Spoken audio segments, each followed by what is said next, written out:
მოგესალმებით და გილოცავ ჩობა ახალ წელს. კიდევ ერთი წელი მიილია. წელი, რომელმაც გვაჩვენა, რომ სოფლიო სწრაფად და მკვეთრად იცვლება. ამ ცვლილებების ფონზე კი ჩვენთვის განსაკუთრებული მნიშვნელობა ენიჭება ჩვენი ქვეყნისა და საზოგადოების ინტერესების გააზრებულ დაცვას. ამდენად ვისურვებდი, რომ ახალი 2026 წელი იყოს ეროვნული თანხმობისა და ურთიერთობის აღდგენის წელი.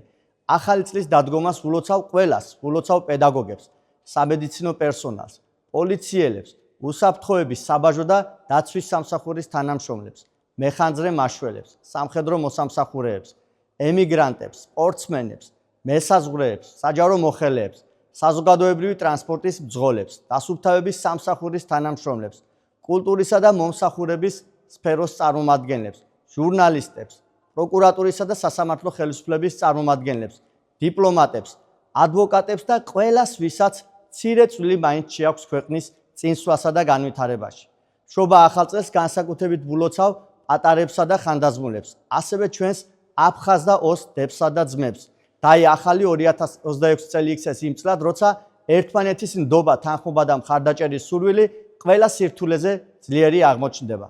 კიდევ ერთხელ გულითადად გილოცავთ ახალი წლის შემობრძანებას, მშვიდობას და კეთილდღეობას გისურვებთ.